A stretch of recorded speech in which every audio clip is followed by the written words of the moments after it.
Hi everyone, this is Jacko from Jacko's Fossils, and today I'd like to do a topic that has been requested for me quite a bit, even long before I started doing any sort of videos, and that is, how do you identify a Dakotaraptor tooth? Now, Dakotaraptor is is not quite as famous as Velociraptor or T-Rex, but in the fossil world, it is it is absolutely infamous for being one of the most sought after and one of the most difficult to identify dinosaur fossils in the world.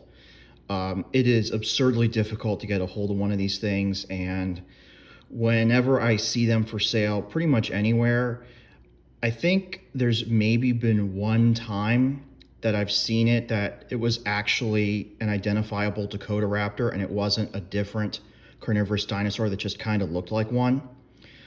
So today I'm going to go over what you need to do to verify that something is a Dakotaraptor, and if you encounter a seller who is selling Dakotaraptor and they have not done all this, do not buy it. It has not been identified properly. Anyway, so right here I have 3 teeth, all from the Hell Creek Formation, and this one right here is a Dakotaraptor. These other 2 are not, but they're the ones that are most commonly mixed up for Dakotaraptor. In the middle you have Nanotyrannus, a Tyrannosaur, and this one is a Caroraptor, another raptor that is also found in the Hell Creek Formation. Now, some of you are probably wondering, why is this one very small? This is just a small Dakotaraptor, but it is a Dakotaraptor. You can find them much bigger than this, but given how just ridiculously rare these things are, when you get one, you take what you can get. Now, the first thing that you do when you're examining a tooth to determine if it could be a Dakotaraptor is you look at what is called the mesial carina. And that is basically the line along the edge of the curve of the tooth where the serrations are. So let's take a look at the Tyrannosaur first. This is the easiest way to differentiate. And you'll notice how the line along the edge, it curves off to the side. That is a very typical Tyrannosaur characteristic. And you will see that very easily if you're able to, if you see pictures of a tooth for sale, that's the first thing you look for. If you see that, more than likely it is not Dakotaraptor. Or raptor in general, you know then it's a Tyrannosaur. On the other hand, we look at the Dakotaraptor, and you'll see that it is very straight. It's almost completely straight. So that's the first thing you look for. Now, you can get Tyrannosaur teeth with straight carinas as well. So that just helps eliminate the obvious ones. That's not a tell-all. The second thing that you do involves a microscope. Yes, you actually need a microscope or a very strong hand lens for this, because you need to look at the shape and the density of the serrations themselves. You actually have to look at the little barbs that make up the serrations, look at their shape, and see how many there are over a certain amount of tooth. So I'm going to put the Dakotaraptor and the Nanotyrannus side by side under the microscope, get it focused, and we're going to take a look at the serrations and their differences between these 2 types of dinosaurs. Now, Nano is probably the single most common one that gets mixed up for Dakotaraptor because they're very common, and they also have that raptor-like shape. So I pulled it up, and you'll notice on the Tyrannosaur serrations, they're very tightly together. They're almost like little chisels, is how I've seen them described as. On the Dakotaraptor over here, you'll notice they're a little bit more spaced out, and the tips are a little more rounded. And if you take an even closer look at it,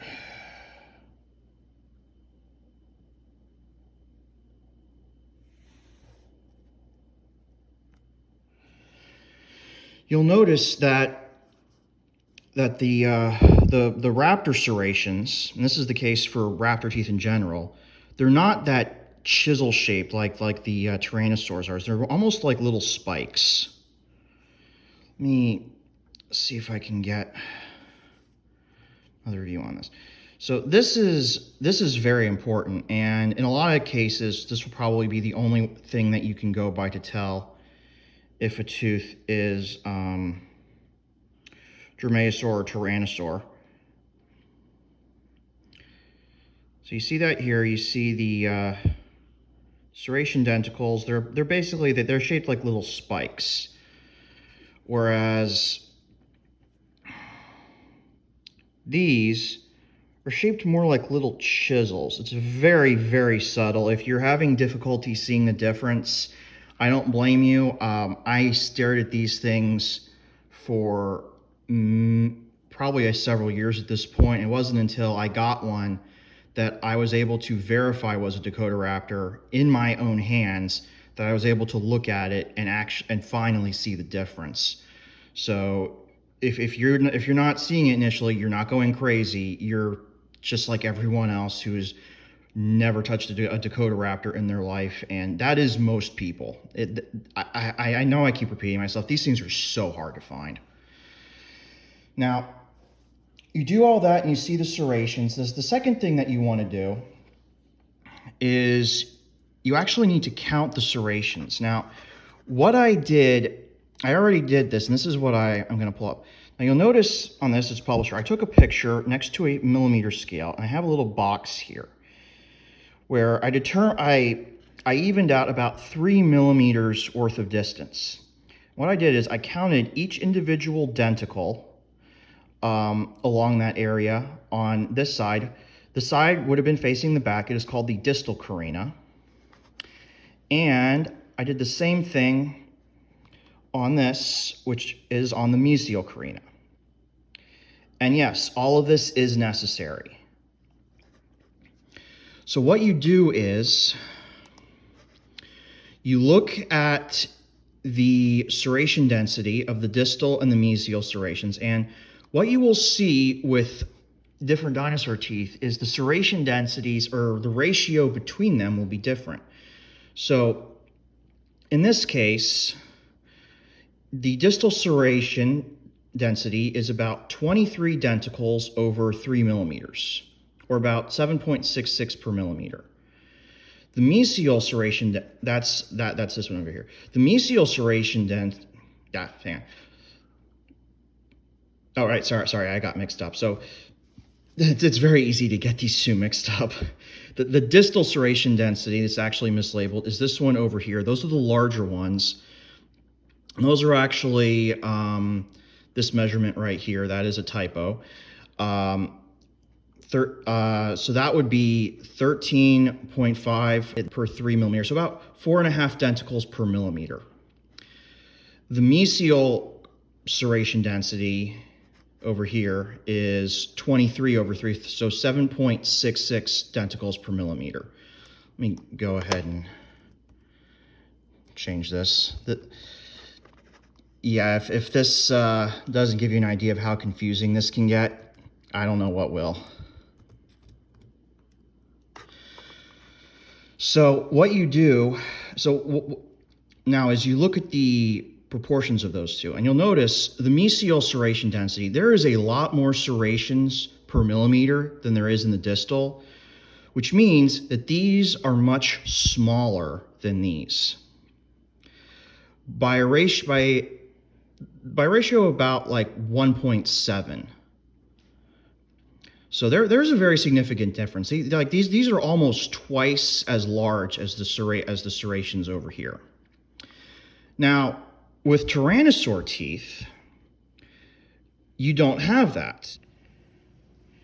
Right. Going back to the microscope, let me show the Dakotaraptor again. And you'll notice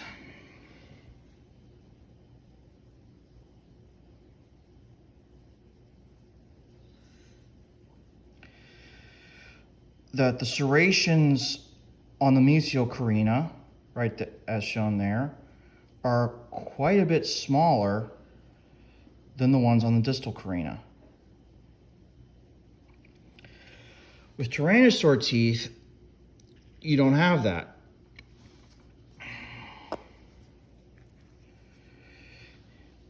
This is the Nanotyrannus from before. You'll notice on how large they are on the mesial carina, and on the distal carina, they're about the same size.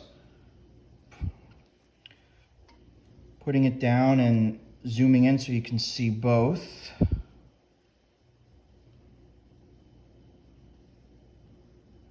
And you should see they're very similar size-wise. Now that is probably the biggest tell as to that, as well as the shape of the serrations, is the biggest tell that you're dealing with a dromaeosaur or a raptor tooth and not a tyrannosaur. But once you have narrowed your tooth down to dromaeosaur from Hell Creek, you still have one other dinosaur to deal with, and that's a Caroraptor, who is the other identified dromaeosaur there. Now this one is from a Caroraptor, and it is a little bit larger than the Dakotaraptor I have, even though Dakotaraptor as a species was much larger. That's not because their teeth are smaller, that's just because this came from a small Dakotaraptor, probably a subadult, and this came from a probably very large full-grown Caroraptor. Most of the time when you see Dakotaraptor teeth, they can get close to an inch. A Caroraptor rarely gets bigger than this. It's about ½ inch.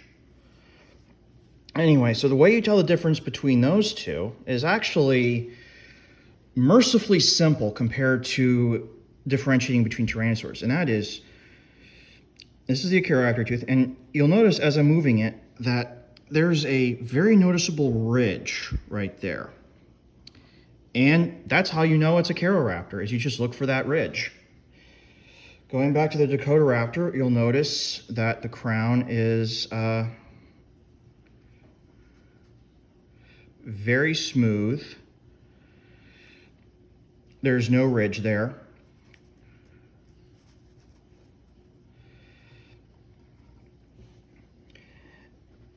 And that's how you tell those two apart. And that, thankfully, is the easy way to tell the difference. Is if you see that ridge, you know it's a Caroraptor. If you determine it's dromaeosaur, you don't see any ridge, and there's nothing like erosion or weathering that would have gotten rid of the ridge, that would make identification impossible, then you can say it's Dakotaraptor. If you do have a chance to get an actual Dakotaraptor, jump on it. You will not see it again for a very long time.